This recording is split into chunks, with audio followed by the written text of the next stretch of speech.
Hello, Happy New Year, Yay. and welcome to the Indie Trash Podcast. My name is Josh, And I'm Alec. and today we will be reviewing Strike Gently by The Virgins. Yes. Yes. So once again, disclaimer, this is just our opinions. Let's not worry about it or take it too seriously. No. We're just going to spit them out there, and you do what you will and want with them. Exactly. All right. Exactly. Okay, let's get into it. So the Virgins were an indie rock group formed in 2006 with lead singer Donald Cumming and his group of friends. That's how they started out. It was honestly just him and his buddies. They quickly made an EP and toured around New York for a couple years before releasing their debut album in 2008. They played a ton of big name festivals like Lollapalooza, Glastonbury, Leeds, Reading, and Tea in the Park. So it's like all the big, like pretty much all the big concerts. So in 2012, the band announced their return with an all-new lineup backing the lead singer Donald. The band also announced that it signed with the new record label Cult Records, founded by Julian Casablancas.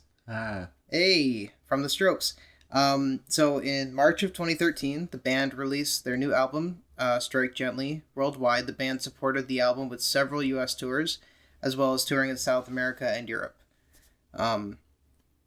So additionally, in support of the new album, the band made their second appearance on Late Night with Jimmy Fallon, performing the track Wheel of Fortune. In April 2013, they announced that the Virgins will be joining the Killers on tour, and they played like Madison Square Garden and a couple other big shows. But on November 13th, 2013, Donald announced that the band had split in an interview with Rolling Stone. And he pretty much said that he was working on a solo record. The band's planned Europe tour for 2014 was canceled.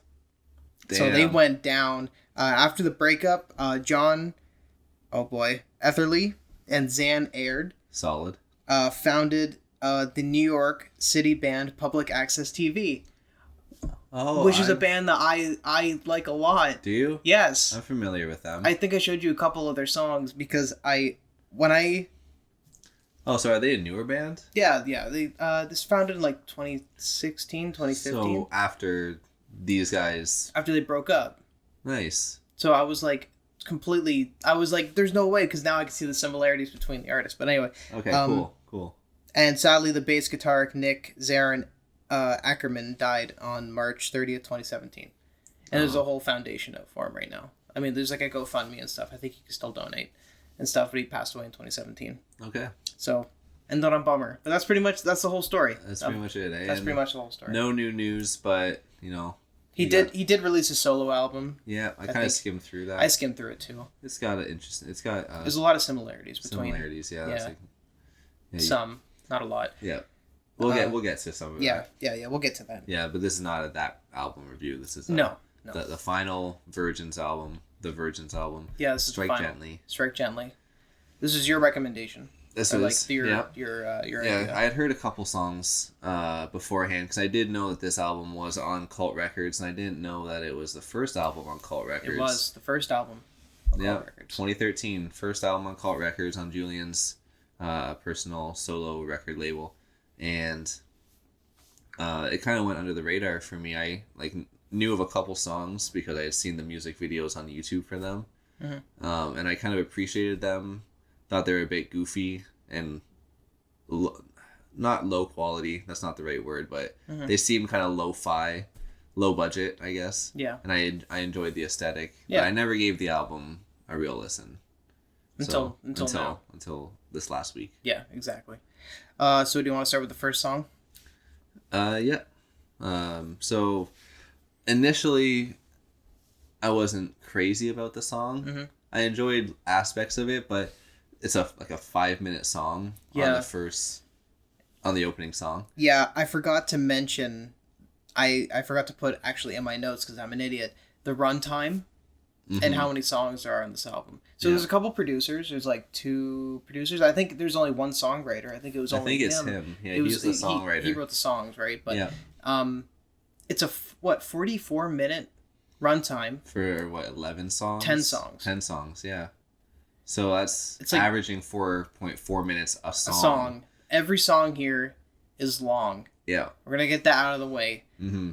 Because there are actually I wrote in my notes somewhere that one song is actually 3 minutes and 3 minutes and 16 seconds or something like that, and I was like, wow, that's the shortest song on the album. It's 3 minutes and 16 seconds. Right. Holy crap. Yeah. So anyways, we'll get to that. We'll get that out of the way. Yeah, let's get that out of the way for now. And I think that was initially a thing that off put me from the album. Yeah. It's kind of hard to, wrap your head around the entire project. The songs, maybe fragments of them stick out to you in your head. Right. As like when you stop listening to it, but the songs as a whole are kind of hard to digest, in part because of the length, in part because of the music. But starting with the first song, initially, like I said, it was kind of weird. Lots of moving parts that don't necessarily work together perfectly, but they work together well enough. Yeah. In a weird way I think it's interesting, and it kind of keeps me, coming back and trying to discover a little bit more about it. Yeah. Cool key change that repeats the same little melody with the radio. Don't touch the radio. Yeah, and the whole song has this like kind of 2-note. Yeah. Kind of bounce back. Yeah. Dun, dun, dun, dun, dun, Yeah. dun, dun, dun. Yeah, it's pretty much like a 2-note kind of back and forth song. Yeah. Hey, sorry, you were saying. I was just so after the key change, like the song kind of wraps up, but it's a 5-minute song, so it's hard to kind of sit through and, like I said, appreciate it. But now I can kind of see all the different moving parts and how they work together. So my impression now is that it is a really cool opener. It's well executed. The themes are cool. The hook is catchy with the "Don't touch the radio," and the key change is really cool. The only problem is, like I said, it just took a few listens to really appreciate it. Right. That's pretty much how I felt too. Coming into it though, it starts off with like these very David Bowie Talking Heads sort of sound, and I could really appreciate that because like I was playing the first song just like on my speaker on my phone, and I was passing like my parents like when they were in the kitchen or whatever, and they were like, "Who is this?" Because my parents are weird and they like all sorts of weird stuff, and I was like, "Oh, it's a band called The Virgins." And my mom was like, "God, it sounds like David Bowie and Talking Heads," and I kept playing these other songs for her, and she kept pointing out like, "Oh my God, it sounds like this song by this artist and like this and this," and I was like, "Holy crap!" You just wrote on my notes for me, but it does have that 80s. That's in my notes. Yeah, there are a lot of 80s themes, especially I think in either not the next song but the song after that. You can tell that he is hugely inspired by this time frame, by the music of that time frame, by the later Bowie Talking Heads, and that's kind of the aesthetic that Cult Records is certainly going for, and that like Julian himself typically goes for. So that sound is indicative of kind of like a bigger musical thing I think going on here, which I appreciate. I think it's cool. Yeah, I thought the song was pretty catchy. Like these songs, I shouldn't just say these songs, but this song, like you said, you can kind of pass by it and not really realize what's happening and just kind of skip it. But when you actually play it and you sit through it, you start to realize like, oh, it's a catchy song. Like there's this key change in it, like you said. There's lots of moving parts to the song, and I really appreciate the song. I think it's really good. I think it's a really good song. Cool. Yep. So pretty decent opener. Yeah. Second song, Wheel of Fortune. What did you think of Wheel of Fortune? I thought it was very similar to the first song. It did have a very similar aesthetic. I wrote Prima Materia 2. Yeah. It's like a more sped up version of the first song. Okay. That's pretty much, it's catchy. I didn't feel, I wrote in my notes here, I didn't feel like it was a 4-minute song, more or less, because it's a faster pace and it kind of gets you through quicker, more or less, It was a 4-minute song. I probably wouldn't have guessed that. I probably would have guessed like 3.5. Yeah. I like the lyrics, like we can turn the wheel of fortune around. Yeah. It's pretty catchy, and I like the songwriting a lot. Like I said, it's very similar to the first song. And maybe a little bit more concise. Yeah, it feels like more of like a pop song. Yeah. Like more like adult, not adult. Oh my god, what am I talking about? More poppy, more kind of mainstream sound to it than the first song. Okay. Yeah. How'd you feel about it? So this was one of the later released singles. So was the first song, I guess, but this is, I guess, one of the poppier singles, like you said. Has that poppier sound. Yeah. Right out the gate, has a nice familiar drum beat. So the first, this is a theme for this whole album, is that it kind of pulls familiar sounds that you've heard before, and maybe like on the first song does them in kind of interesting, unique ways, but then on this song it does it in a very familiar and kind of cozy way. Yeah. So the drum beat feels very familiar. The guitars sound very vintage and also very familiar. Yeah. All very raw and authentic though. Right. Along with the drums, the hi-hats during the intro and the verse, and then like you said, the lyrics, I got a real hopeful and optimistic tone during the chorus with the whole "turn this wheel of fortune around." Yeah. Love the lyrics, love the melody, simple, and this is more of a song that you'd probably want to have in a playlist while you're driving around. Yeah, no. And it would just always perfectly fit that whatever moment you are passing by, whatever, landmark you're passing by. Right. So, good song. Great bridge. There's a bridge in there that I really enjoyed. Yeah. Fits perfectly. Yeah. So, this is a good songwriting, like you said. Honestly, very, very talented songwriting. The next song, Flashbacks, Memories, and Dreams. I got such a strong Talking Heads vibes from the song. Is that what you got? Yeah, Okay. and like there's so much, and again, this is in the same vein as the last two songs. So we're starting to realize, like, I feel like I'm starting to notice a pattern. Okay. In his songwriting. He's very alternative, very retro, alternative sounding, but with written in when did this album come out again? 2013. 2013. 2013. I feel like he's very Bowie, Talking Heads, Leonard Cohen. Like he's all these artists like brought together into one, and and I really appreciate it. Yeah. Again, you got that 70s, 80s alternative bass lead. Awesome catchy guitar picking in the background. The song again, like this song didn't feel like a 4-minute song to me. It goes by really smooth, and I really enjoyed it. Yeah. That's what I got from the song. Yeah, really cool song. I agree. I feel like we're getting a lot of the same vibes, aesthetics, from his music. We're hearing a lot of the same influences. Yeah. I think you're picking up on some of them a little bit more heavy than I am, just because you're more familiar with that that time frame. But I absolutely am definitely getting that. Like you said, I'm getting an 80s vibe. I wrote down here that it sounds like something out of an 80s action TV show cutscene. Yeah. So you imagine some montage going on, and like the little bass lines going. You got his vocals, which I think sounds so interesting and so cool. And he's kind of like whisper singing it, this really soft tone, singing about like a microphone or whatever. Yeah. And it's like, it reminds me, I also got very heavy Alex Turner Last Shadow Puppets vibes.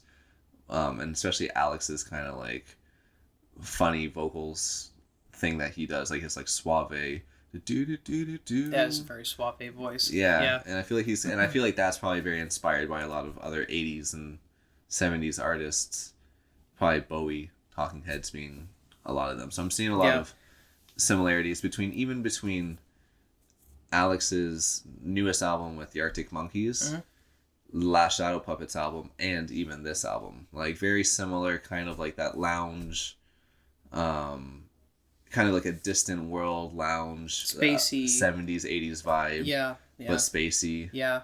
I'm getting a lot of those vibes from a lot of these songs, and this one in particular I think is really cool, really interesting. Breaks up the monotonous, in a way, guitar sound that we've heard on the last two songs. In an interesting way, it breaks it up. The chorus is really catchy. There's a disjointed guitar solo, and then Donald comes back very 80s with the second verse. Fun little bridge, cool breakdown, and then a build up to another great chorus. Yeah. So cool, fun, interesting song. Yeah, no, that's what I wrote. I said I just said goes by smooth. Like there's so much that propels it forward. Yeah. There's a lot of good stuff happening in that song. Yeah. The next song, Figure on the Ice. Yep. Once again, I'm getting more retro vibes, but there's a nice transition from back from the faster songs down to like the slower songs again. All the songs are pretty much slow. They're varying tempos of a similar, like in a similar range. Yeah. But so within that range, this is definitely a slower one. This is a slower one. The lyrics in the song, I thought were amazing. Simple bass riffs, of course, carry the tune. Tambourine, spoken word. I love spoken word songs. I really do. Like you said, even the last song, he has that nice suave. He does. Awesome voice that just goes. That's just perfect for the atmosphere he's creating, for the songwriting, with the rest of the band. And I think he does it really well in this song. Don't turn around. Don't turn around. Do not shadow her. Yeah, don't shadow. Oh, sorry, shatter her. Yeah, shadow. I think it's shadow. I looked at the lyrics. Shadowing. Shadowing her. Yeah, I forget what I wrote. Yeah, with the don't try shadowing her. Yeah. Don't turn around. Don't try shadowing her. Do not shadow her. Something like that. Yeah. Or do not shadow her. Yeah. But no, I thought the song was awesome. Yeah. I totally agree with you. This is one song that I definitely would have skipped when I first started listening to the album because it doesn't immediately grab you. You kind of have to let the song unfold in front of you. Yeah. It is a slow burn. And like I said, to me, it didn't really pay off on the first listen. But on repeat listens, I really was able to understand kind of what Donald was doing. Yeah. I got like heavy modern day Tom Petty, Bob Dylan. Yeah, that's vibes. what I got from this too. Especially in like the little storytelling kind of vocals. And then I love the chorus, the like, she's moving like a figure on the ice. Yep. And then the whole like, don't turn around, like all of that is super emotional. And then there's the repeat chorus at the end, the outro part where he just repeats the don't turn around, don't try shadowing her, or whatever the lyrics are. Yeah. And it's just like, at first, like I said, I didn't really get to appreciate it, but as I got used to the song, that becomes a real anthemic, epic part that you can really sing along with honestly, it. Yeah. And, there's not a lot of like singy parts on this album. This isn't like your typical pop album where every song has like this huge punchy chorus. But for him to reserve it for the end of this song, which is a beautiful song, I think was a really cool songwriting decision. Yeah, and like you touched on Tom Petty sounding like modern. Real Tom Petty. And yeah. I got Lloyd Cole. Okay. Because my whole family loves Lloyd Cole. I got a real strong Lloyd Cole vibe from this. Like I can show you some songs and you'd be like, "Oh, come on." Like this sounds like a Lloyd Cole song. Like it's crazy how similar. I feel like he's an artist that really wears like his inspirations like on his sleeve. Yeah. And I think he really wanted to with this album. Because it's very different from their first album from what I've heard. Yeah. Their first album is very typical of like the 2008 garage rock sound. New York garage kind of rock sound. Yeah. Yeah. And this is obviously very like 80s and 70s inspired. Alternative, weird, synth. Yeah. Heavy bass pop sound. It's strange. It's awesome though. Every song so far has been good, right? Been, like good or great, Yeah, like I wrote down here. I was trying to find the lyric part. The whole like her lips are speaking, take her advice. Like just that line is such a great image. Like how her lips are speaking. You need to take her advice. But like, and then the whole image of don't turn around, don't try. When I write down shadowing her, don't try shadowing her. Yeah. All that has this real punch to it. That's really, really effective. The storytelling about the having photos of a Tiffany box and the photos of a burnt out place. Yeah. Like that's just some like classic sounding songwriting there. Yeah. You know, that's not. It feels very authentic. Yeah. Yeah. So great song. Great song. It's awesome. Impressions of You. The next song. Yep. This was a song that I had heard before. Okay. This was like the one song that I was a big fan of going into this album. Mm-hmm. You know, just a real warm feeling, very cozy, very comfortable. Makes me think of sitting on a beach. The drums feel like home. Gentle guitar matches the effortless feeling of the lyrics. Mm-hmm. The chorus is super nostalgic and longing, and the song to me sounds classic, like it's always existed. Yep. That's pretty much what I wrote. Spoken word, poetic, very poetic lyrics. Like Very, yeah. like you said, it's very, you know, like I don't know. It's got this like realism to it. Yeah. You know, it feels like a really like real song. Extremely catchy. I love the breakdown. There's this part with like heavy drums before coming back into the chorus. And there's a sax solo in it. I love the sax solo. Sax solos are amazing. Yep. The When sax done solo. correctly. You know? Yeah, and this song is great. I'm trying to think if there's any other sax solos. I should have wrote down. How many the sax notes. solos? Yeah, because I know there's at least this one. Yeah. Maybe more, but this one in particular is pretty great. Yeah, and as the song goes on, you know, like it comes in towards the end, like the middle end part of the song, and I was just like, oh my god, because it just hits you, you know. It's like it's like in the background still, but like it just comes out of nowhere. Yeah. And it just hits you, you know. Yeah. And it's got that nice punchy, you know, love the ending. Awesome song. Yep. Everything about this song was fantastic. I agree. This was This was a pretty easy pick from you. What's that? I said this feels like A pretty easy pick. yeah. Song wise or album wise? Album wise, this album so far has been pretty good. It's been right? pretty good. Yeah. See, like this is just never one that I was able to get into, mainly because of the song length. Mm-hmm. Like I always knew, I was like, this sound, I really like this sound. Yeah. And I know that there might be something here for me to enjoy, but I've just never been able to give it the time of day. Mm-hmm. So I always stuck with like Impressions of You, which is this nice like 3.5 minute. You know, like I said, I could throw this in a playlist and I would easily be able to listen to it whenever. Mm-hmm. You know, rest of the album, not so much, which is why, you know, we're here now giving it a listen. Oh yeah. The next one, What Good Is Moonlight? Reminds me very much of the Cars. I got a real strong Cars impression from the song. Yep. You know, it's the shortest song on the album, 3 minutes and 16 seconds. This is it. Nice. This is the shortest one, which is why it reminded me so much of the Cars, because a lot of Cars songs are like 3 minutes ish. Right. And then also the Ramones. I got a little bit of like a poppy. I think this is the poppiest song on the album, mainly because of the length. Right. It's 3 minutes compared to everything else being 4 to almost 5 minutes. The pace as well. The pace is quicker. You're very poppy, heavy synth sounds, like kind of halfway through the song. The chorus is awesome. The song sort of feels like it rushes through, but like in a good way. Yeah, You know, it does. It picks up the pace and it goes and it ends, and you're like, wow, like I really enjoyed it hit me faster than I was expecting it.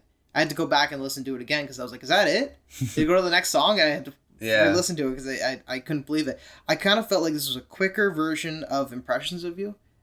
I got a lot of similarities between the two, so I called it Impressions of You Part 2. Nice. So that's what I got from it. A very poppy, fast-paced sound with some synth, and it's over before you know it, but like in a good way. Yeah, and then you go back and you go back because you're so used to all these longer songs, and then it hits you with a 3-minute song. If you threw a 2-minute song in here, Jesus, it would hit you so fast. Yeah. It'd be over in like 2 seconds. Yeah, you'd be like, that's it. That's it. That's honestly it. Faster than I would be like, is that it with a 3-minute song? But how did you fare with the song? Yeah. You know, I thought it was weird at first, but it did grow on me quite a bit. I like I said, with many of these songs, there's a lot of moving parts that happen. A lot of the time, he gives himself, you know, the 5-minute length for all these parts to move about freely within his songs. Here we have an example of a 3-minute, 16-second song with like verse, chorus, bridge, chorus. A lot going on. And I think it, you know, once you get over the initial weirdness of it, there's a really good song. Yeah. Underneath that. Yeah. I love the pace and structure. It's so much more urgent than any of the other songs. The other songs all seem very relaxed. you know, which almost maybe I feel like this album kind of reflects a relationship in a way, which may be a really naive interpretation. But you know, album starts off real happy and cozy. This is the first real chaotic song that we've heard, and it's all, and you know, the chorus is, "What good is moonlight if I haven't got lovin', if I haven't got you." Yeah. You know, and I think even the song itself kind of reflects that theme, that whole, you know, peacefulness and enjoyableness when you're with somebody, and then the chaos when you're without them. The verse itself is super chaotic, very disjointed. All the guitars are very disjointed. It's very like chaotic, I think is just a good word. And then the chorus comes together really, really nicely. Like the "What good is moonlight if I haven't got love," and you got these really nice backup vocals in the background, and then you go back into the really chaotic verse again. Yeah. And I love the phrase, "What good is moonlight if I haven't got you." The solo is really awesome. Cool bridge. Love the drums. Yeah, like, good song. Honestly. Just another good song. Yeah, just another good song on the album. Yep. So has there been any bad songs yet? No. No. There hasn't. And we are, what, 6 songs in? 6, so there's only 4 more to go. Yeah. Travel Express. So, Yeah. you know, this is, I think, not necessarily where the album goes down, but it's another really good song. Another super cozy, reminds me of Impressions of You, reminds me of Wheel of Fortune. Yeah. What Good is Moonlight? It even reminded me of the song before it. Yeah. It kind of felt like part 2 of that, you know? And you know, before I go on, please continue. Okay. Yeah. So, so like I said, just more of the same really comfortable, familiar sound that we've been getting. The vocals are subtle but effective. I'm getting like a combination of like the Strokes and the Growlers. Yep. There's a yearning feeling, but the main indicator for this song for me is the fact that it overstays its welcome. Yeah. This is like close to, I think, a 6-minute song. Like, we're pushing like 5 minutes five and a half. 5.5, like 5:30, 5. Yeah. I forget, but yeah, no, this is a long song. Which, you know, like, at this point, I almost feel like we've heard so much of this structure of this like verse, chorus, bridge, chorus, that I get that he can do this and that he can write songs like this. And I've heard a lot of really great songs like this on this album, with the same structure, similar structure at least. And I feel like he could have easily just given us another 3.5 minute, easy to listen to song that doesn't overstay its welcome to kind of keep the pace moving. Yeah. But instead we're hit with this 5-minute and 5.5 minute song, which for the first 3.5 minutes is like, oh, this is a nice melody. You know, it's, again, familiar. But then, in my opinion, I get tired of it. Yeah. I'm so glad we're on the same page because I wrote slow poppy bass lead, right? Song feels like we've heard it before. Yeah. Multiple times. Yeah. Lyrics, again, you know, the lyrics are great. Lyrics and are he's good. He's talented. The group he's with, which is basically public access TV, if you want to go listen to them, they're great too. You know, they're like a bunch of talented musicians and everything. But no, this sounds like the song before it. You know, like it sounds like so technically I can call the song "Impressions of You" Part 3. Yep. Because "Impressions of You" Part 2 already exists. It's "What Good Is Moonlight." It feels like I have like a lot less to say about this. I guess the song overstayed its welcome. Yep.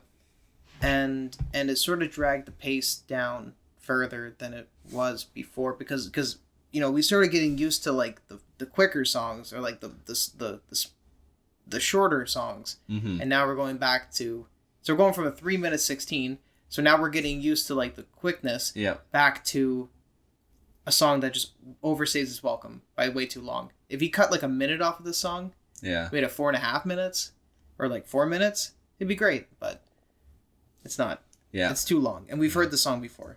Yeah. You know? So, you know, I think, like I said, this is just an indicator of the bigger, like the one issue that I have with the album, which is not a big issue because it's still a good album. The songs are still good. And I'm still happy it exists. Yeah. But like it's just the song run times. That's it. Yep. Just a little problem. Yep. But Needs more diversity within yeah, and the numbers need to be lower. a little bit better pacing. Yes. That's it. Yes. The next song, The Beggar. So I got some. This is where I agreed with you with somebody that you mentioned earlier. Super strong, very Leonard Cohen, Tom Petty vibes. Yes. Heavy on the Leonard Cohen. Yes. Very just storytelling. Well, let me tell you a story about the beggar. Kind of dealio. Slow burn, good song, emotional guitar solo. Really enjoyed the guitar solo. Yeah. The bridge near the end is very Wings and Genesis influenced, I found. But it's just like kind of an underwhelming song. Yeah. But just not a bad song by any means. Yeah. It's the last stretch of the record, which it's been a solid 8 songs. We'll give it like Travel Express for me. If they had just cut that part of they just released this as a 7-song EP, extended play, or extended play. Yeah. Then that would be really cool. But we're on to the next song, and to me, it just doesn't. It's dragging the pace down a bit. Yeah. Again, we're on the same page. I said, not a lot special with the song. Yeah. Like he said, like it sounds like Leonard Cohen. We get that. I also got some King Gizzard and the Lizard Wizard vibes from one of their albums that I've heard before. But I was like, man, there's a whole lot happening here, but we've heard this. Yeah. We've heard this before, and there's not a lot special with this anymore. Yeah. He's just beating us with it. He's like, oh, I can do this, and it's like, I know, but is there anything else you can do? But I do this. It's like, yeah. And it's just a lot of the same. It's a lot of the same. Not my, and I even wrote slower than this song and slower than this song, but it's a good song. It's a good song, but at this point we've heard it before. Yeah. We've heard his talents. We want something shorter, maybe something slightly different. Yeah. To kind of keep us going, keep it moving. Yeah. But every song feels like it kind of just halts. It stops and then gives us a song, and it's like, oh, thanks. I really appreciate that. Yeah. Amelia, the second last song. It's a love song. It's very 70s, 80s inspired. I got like a Depeche Mode kind of feeling from it. I don't know. I really like the song, but it sounds like the rest of the album, but just poppier version of it. Despite being a 5-minute song, I found it didn't feel so much like a longer song because the pace was quicker. It's very, it kept its own, and that's pretty much it. I thought it was a good song. Yeah. Well, I think that's something we can take away is that he is a talented musician. He's very talented. Who can write really good songs. It's just, not every album is perfect. And sometimes you get to the end of an album and you realize, okay, so all the good ideas have been done now on the album. And now we're just kind of into the afterthoughts. Yeah. Because The Beggar and this song to me could have easily been B-sides on any of the singles. Yeah. And like I said, I feel like Travel Express would have been a perfect time to just cut the album. Yeah. Yeah. And it would have been a short little thing, but at least it would have been a little more concise. Because, with Amelia, I like the chorus. I wish the verses melody was a bit more concise. Yeah. It had this really nice, it starts off really nice and then it goes into some I'm just like, dude, that's unnecessarily complicated. Unnecessarily just disjointed. Yep. I feel like it could I don't know. It was sacrificing listenability for originality. Yeah. And trying to be super original when it could have been super listenable. Right. Which do you want to go on to the last song? Yeah, I'll just say that I thought Amelia was just a missed. I thought it was a missed opportunity. Yeah, I thought it was a good song, but it didn't feel right. We've heard the song before, right? It seems like I said before, he's just beating us over the head with the fact that he's a talented musician. Yeah. And we understand that. But what's next? Yep. So next song is Blue Rose Tattoo. Slow ballad, piano in the song. There's not a lot of piano in the other songs, right? No, Not that I can think of. No, I thought this was It's mainly guitar. Yeah, mainly guitar. This one's got like some kind of synths happening, synth guitars and stuff. Yeah. I think the song really suits the album well. I think, yeah. That's fair. It's catchy, but I wrote even here feels like an eternity. Yeah. I wrote not the best song to end the album. Really? It's actually the longest song in the album. It's 5 minutes and 35 seconds. Oh, is it? Yeah, this is the longest. And for me, it kind of felt like it. Yeah. It was hard for me to get through this last song, honestly, because of the last 3 songs that I thought were good but not fantastic or not great. Right. And so with this one, it kind of made me feel like I was like, okay, It's continuing the same. this is it. This album's done. Yeah. That's how I sort of ended it. You know? Yeah, with that feeling. Yeah, with that feeling. I thought it was still good, but it's hard to get past that sort of. I've heard this before. Yeah. So, how'd you feel about Blue Rose Tattoo? I thought it was very underwhelming. Mm-hmm. Reminded me of Ultra Cheese Oh boy. from Tranquility Base. Okay. Yeah. In like every way, just like the tone of it, Oh. the piano, Yeah. the kind of lyrical content. You don't like Ultra Cheese? Is that what you're telling me? I don't mind Ultra Cheese. Oh. Actually, I had to listen to it today to compare it? Yeah. and he's got some funky high notes in that song. Yeah. No, he's. It's interesting. Yep. Doing a little ballad on the piano. Oh yeah.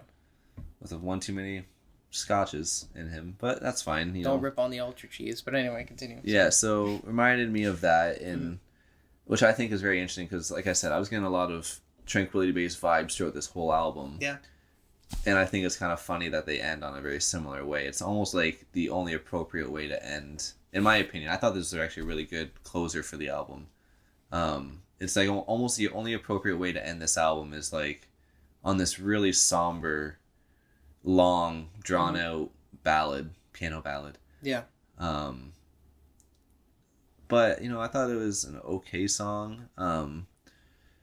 Yeah, let me see. Very slow.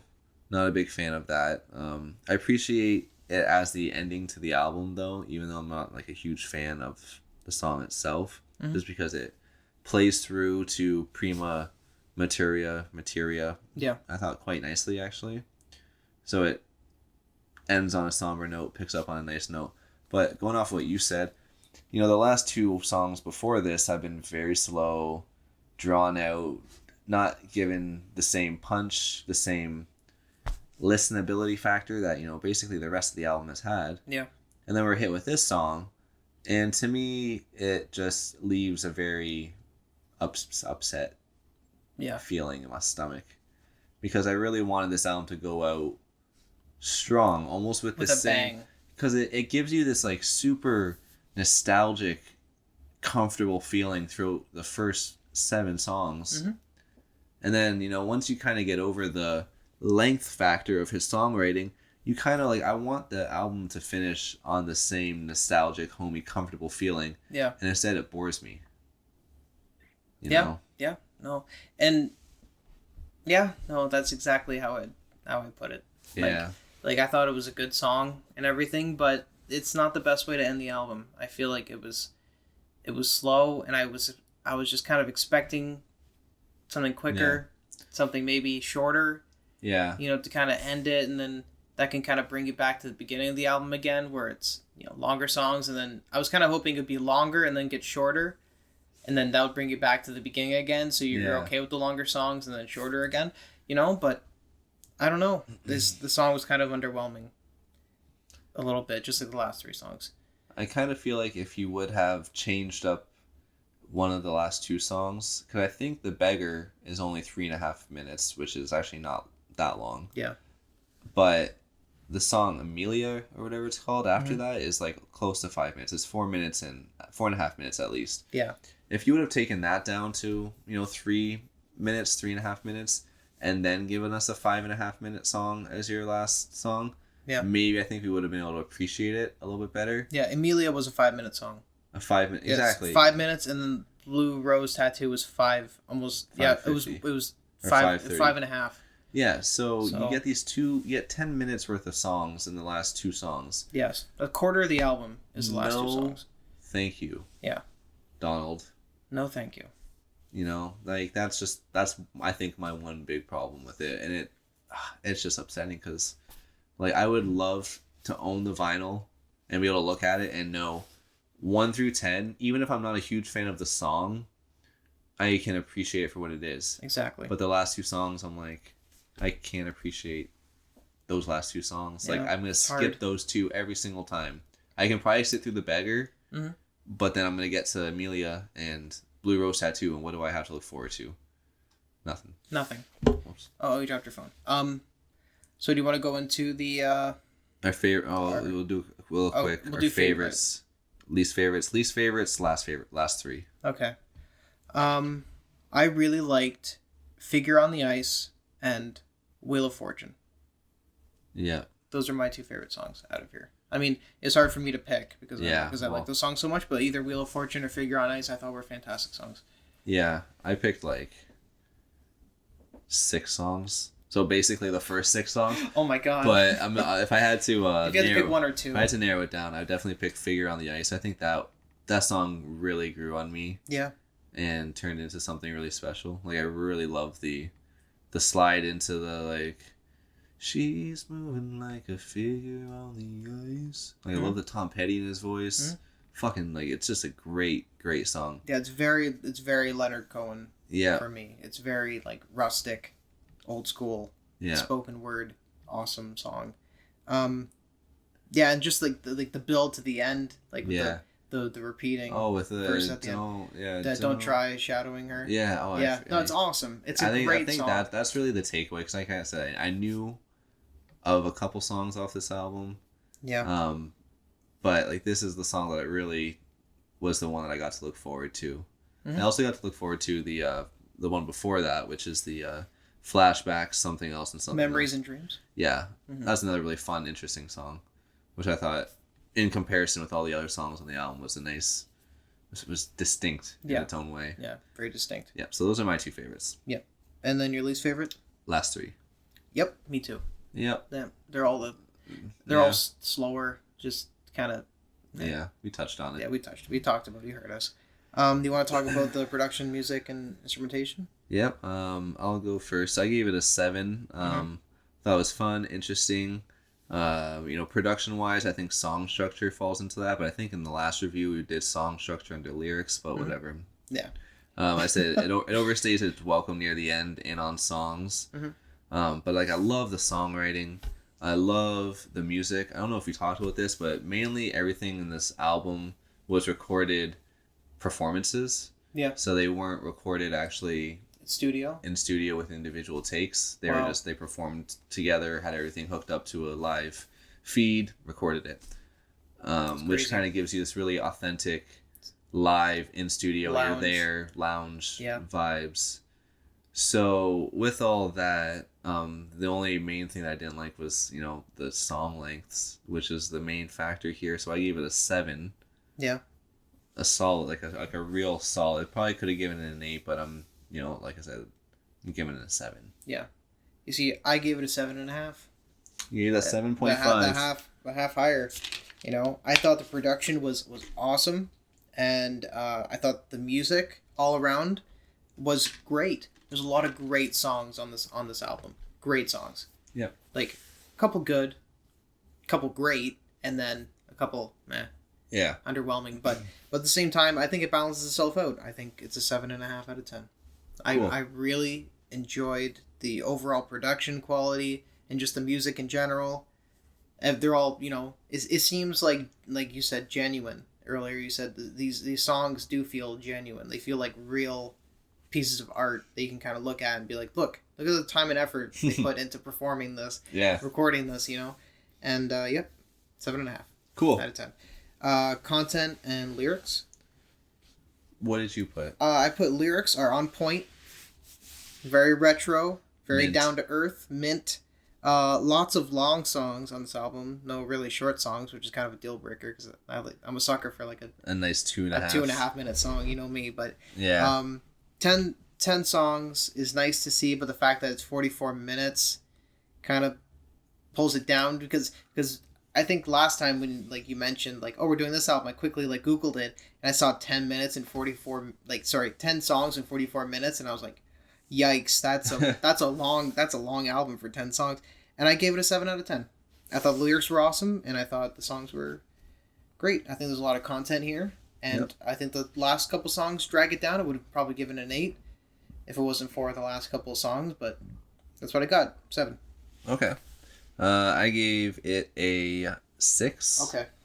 I really enjoyed the nostalgic lyrics. I don't think he really did anything groundbreaking, anything that was really like, super mind-blowing lyrically or vocally. But like the lyrics do exactly what they're supposed to. They're catchy when they're supposed to be. Yep. They're super did I say nostalgic? Was that the word that I said? Yeah, the lyrics felt very nostalgic. Yep. I love the pictures that he paints with his words and like the music. I feel it's all very appropriate. And like, oh man, yeah, it's okay. So, we're just gonna take a brief second because I thought I was reading the wrong thing here. Yeah. But I'm not, because I really enjoyed the nostalgic lyrics. Like I said, very nostalgic. Mm-hmm. Jesus, how many times am I gonna say Say it? nostalgic. Okay. Take a shot every time. Every single time I have said it. Josh says nostalgic. Hope you've been keeping count. Like I said, he didn't really do anything groundbreaking, but it felt really comfortable. Mm-hmm. Seemed appropriate. There's a sense of longing and optimism, but I just wasn't really super moved. There was moments with the don't shadow her, don't try shadowing her. Her lips are moving. Take her advice. Like that was a lyric that really stuck with me. Mm-hmm. The Wheel of Fortune, I think, is nice. There's lines and impressions of you that I think are really stand out. But overall, it just kind of seemed like the lyrics just kind of served their purpose. Yeah, the kind of like we can turn the Wheel of Fortune around. Like it's kind of like spacey and cool and like feels like real. I like that a lot. I do too. Yeah. Vocals. Oh yeah, I love the vocals. Yeah. I thought they were absolutely amazing. Really? I think I wrote love in like all capital letters. I love the vocals. That's awesome. Some people might be turned off by his vocals the same way that some people might not like David Bowie, might not like Leonard Cohen, might not like even Lloyd Cole, even insert there's so many what's his name, Byrne from Talking Heads. Okay. David Byrne, I think. But David Byrne. Byrne. I think it's Byrne. Yeah, okay. I think the Is E that how you silent. say it? I think it's Byrne. Anyway, some people might not like their voice, but as somebody who does listen to these artists and stuff, and I grew up listening to this music, I really appreciated it. I got so many different, I pulled so many different influences from him, and I thought it was awesome. I wrote here David Byrne, Talking Heads. I love them so much. I gave them an 8.5 out of 10. Wow. Yeah, I really like the vocals. That's awesome. I'm really loving it. Oh, that's really cool. Yeah. Yeah. What did you give it? I really liked his vocals too. I gave it a 7. And I don't know how much of this, because I'm kind of conflicted between like, do I try to review this as objectively as possible or as like, yeah, because like I really do enjoy his vocals, but I can kind of see maybe how they're, like they wouldn't be the most enjoyable on first listen, because he like I've said, this album took me a few listens to really understand and appreciate.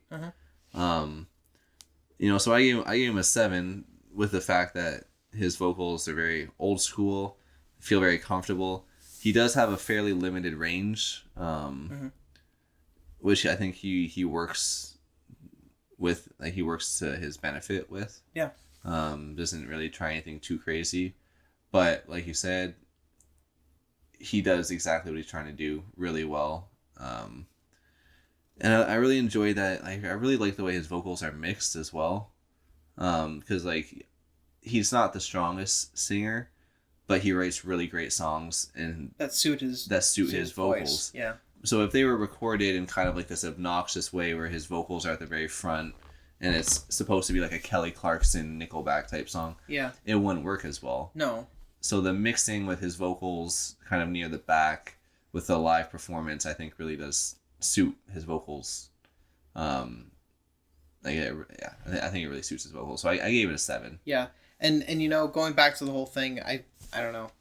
You're making me feel like I rated it too high. No, You're making me feel like I rated it too high. Let me say this. Okay. When I listened to this, I got one of two impressions in my head because I was thinking about you and like how you were going to react to the album. Okay. And I thought either you were going to hear that he is inspired by all these different 80s artists like Tom Petty and Leonard Cohen, and then I got David Bowie, and then you've mentioned a few others. Either you're going to hear that he's inspired by all these people, and you're going to go, fuck that, he's not as good as them. Oh. He sucks. Yeah. What a tool ripping off my boys. Yeah. Or you're going to hear that and go, I really appreciate that. Yeah. And like, you know, it's a sound that like I really enjoy it. But like there's just a kind of a flatness to the album that to me is like it doesn't really, it peaks a couple times, but just not in like the grand way that I think maybe I was expecting or I was hoping. So it kind of just let me down a little bit in that sense. Yeah. But as soon as I heard it, I knew you were gonna think, like I said, one of those two things: either you're gonna love it or you're gonna think this guy is a wannabe poser who's just trying to sound like all of his and my heroes. Yeah. But you know, like I don't know. I just, when I hear that this album came out in 2013, right? Yeah.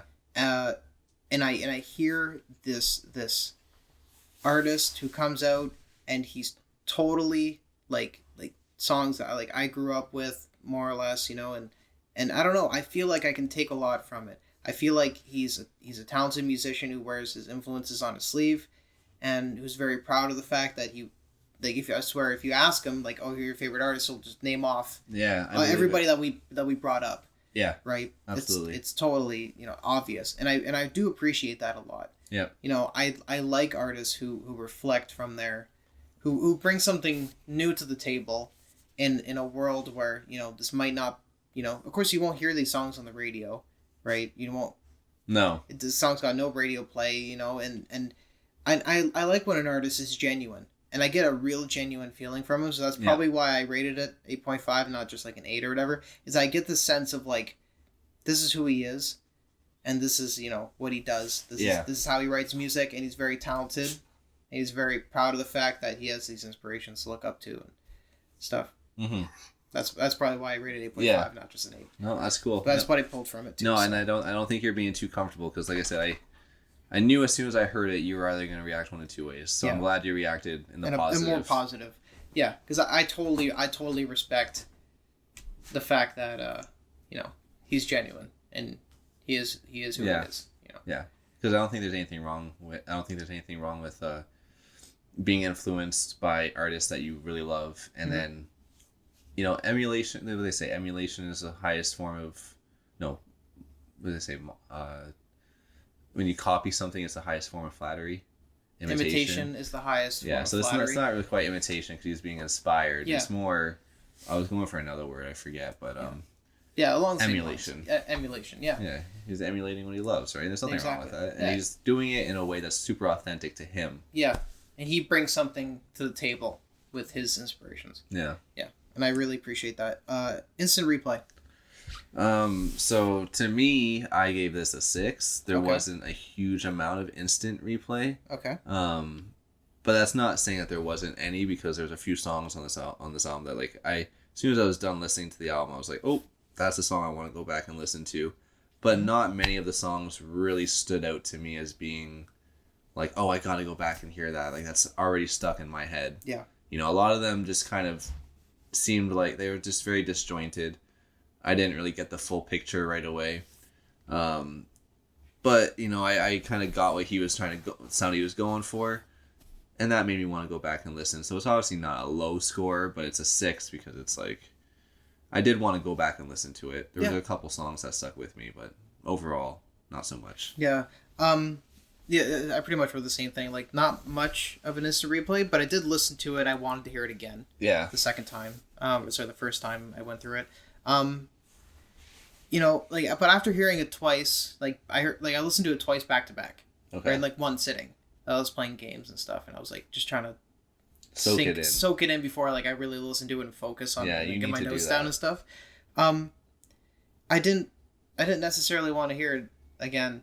It was weird. I got this sort of feeling that I was kind of like, like, oh, I really liked it. Oh, I liked it again. But it's kind of like, okay, I need to just turn off my brain for a minute and Yeah. put something else on because it was so, it It's was monotonous. it's very monotonous, one- but it's yeah. it's a good album, right? It's a good album, Mhm. but I felt like, okay, I got to get out of this groove because I was like brought really low and I like to change up my music a Yeah. lot, so I had put something fast on it. But I don't know, Arctic Monkeys' first album or whatever on it, like, totally something different, Right. and I was like, there we go, I got to clear my head and before I go back and listen to it again and get all my notes down and everything. Yeah, but no, there was a drive, and so I gave it a 7. Okay. There was that drive. There was that, okay, I want to listen to it again. You know? Yeah. Like, after the first listen, I was like, you know what? I'll put it on again. I really like that. Now, So I gave it a is 7. that because we had to review it?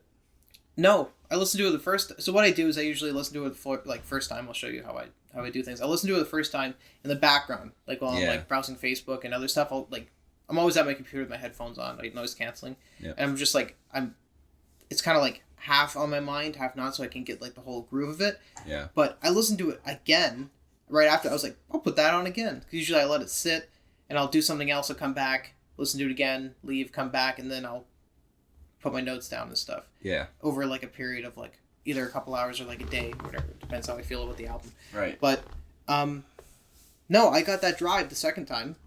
I was like, I'll listen to it again. Yeah, start right from the beginning. I really enjoyed that. So I gave it a 7 for instant replay. Because it seems like something I would really want to listen to. Yeah. Yeah. Okay.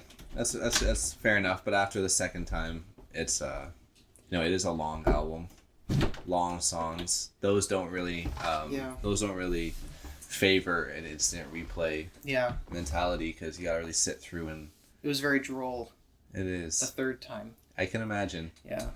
And then once you almost get over that hump, you can start to appreciate the songs I did. in a different way. And that's kind of when I started to appreciate songs like Mhm.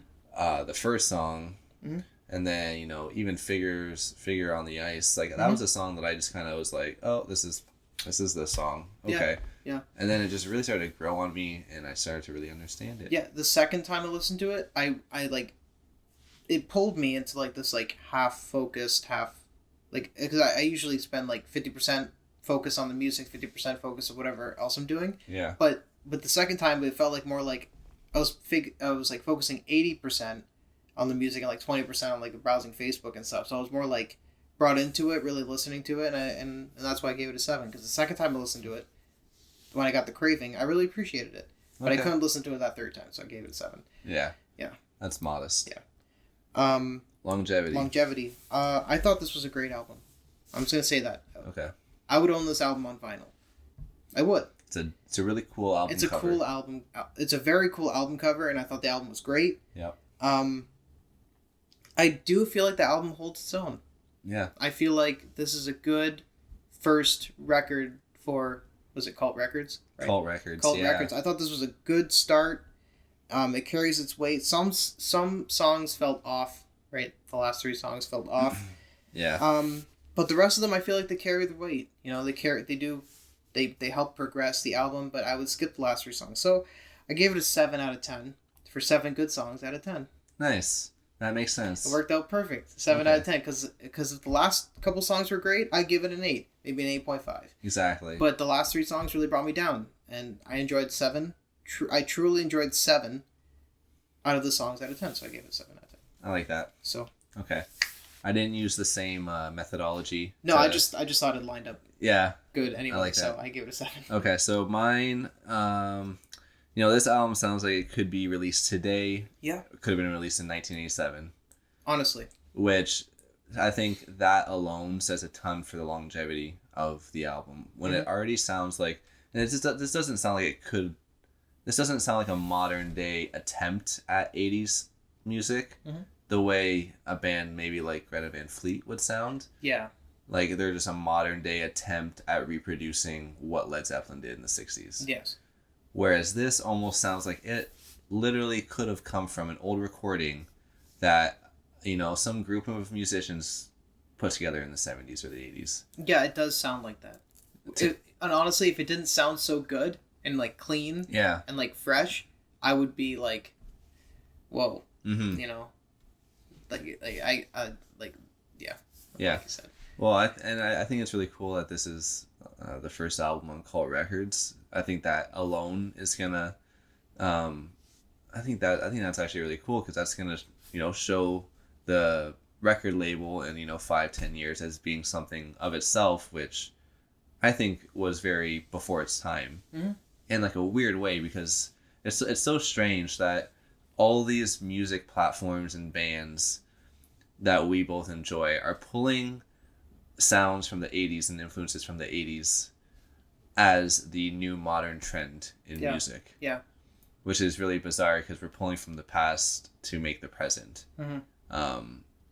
And with that said, this album came out in 2013, which is like what people are trying to do right now. Yeah. I think this album really holds up. Yeah. Yeah. Timeless sound, vocals, and songs are much more enjoyable on repeat listens, which really bodes well for the longevity of an album. Exactly. So I gave it an 8. 8, nice. This is my first 8. That is your first 8. On any of the reviews. Wow. Any category. That's awesome. I gave it an 8, and I was very comfortable with that 8 because I know for a fact that this is going to be one of those albums. Yep. I would love to own it on vinyl as well for that reason. You can look at the album cover and instantly know what you're in for. Yeah. It's like, it's an awesome cover. There's something good in there. There's a lot of good stuff in this album. Yeah. So, yes. Right, so that gives me a total score of 6.8 out of 10. I gave, 7.4. Yeah, I really wish mine was a 7.0 out of 10. I feel like it should be. I guess my 2 6s bring it down, but I also gave it 2 7s and an 8. So how is it not a 7? I don't even know. It's got to be a 7. It's got to be. I think their math has been flawed this whole time. I'm just going to give it a 7. You know what? You know what? Just give it a 7. Regardless of all my individual scores, it should have been a 7 out of 10 because like the last 3 songs are what really dragged this down. This could have been an easy 8.5. Exactly. Like what he was going for sonically, musically, lyrically, just like the aesthetic of it, it is all so on point for the first 7 songs. And I think that's how I will remember it. Yeah. There we go. There you go. Perfect. All right. Yep. That's exactly how I feel. Awesome. That is our review of Strike Gently by The Virgins. Yep. With Donald Cummings. Yes. And Cummings. All right, here we go to the next segment. Yep. Where Alec freaks out, melts down because he can't decide what album. I did decide halfway through. You decided which 2. Which 2? Okay, so we're gonna flip a coin. Oh boy. Okay, I have a pick here. All right, so we got the Rubber Soul Rubber Soul pick. Okay, Rubber Soul or Apple? You know what? I know which one's which. So you flick it, you catch it, and then we decide. Do you know which one it is? Oh, I know. You gotta tell me. You gotta say it. Okay. Which one's which? Rubber Soul is which? Oh my god. Okay, so so Black Star, David Bowie. Okay. Okay. So his last album is going to be Rubber Souls, and Rattlesnakes by Lloyd Cole and the Commotions is the Apple, right? It's the Apple. So, yeah. So it's Black Star by David Bowie. Awesome. That's what it is. There we go. Black Star by David Bowie. It's our next album. Our next tune, our next album to go through. So, awesome. Great. Now we can't talk about it. I'm excited about that because I have not listened to that. There we go. Perfect. Great. All right. So thank you for listening. Yep. Thank you for listening. Happy holidays and Merry Christmas and Happy New Year. Happy New Year now because it's Christmas Eve. It's New Year's Eve. It has been Christmas. It is now Christmas. New Year's. Yep. So Happy New Year. Happy New Year's. All y'all. See you next year. See you next year. Uh-huh. No, see you next decade. See you next. See you next decade. Catch you on the flip side. Oh my god. All right. Bye. Bye bye.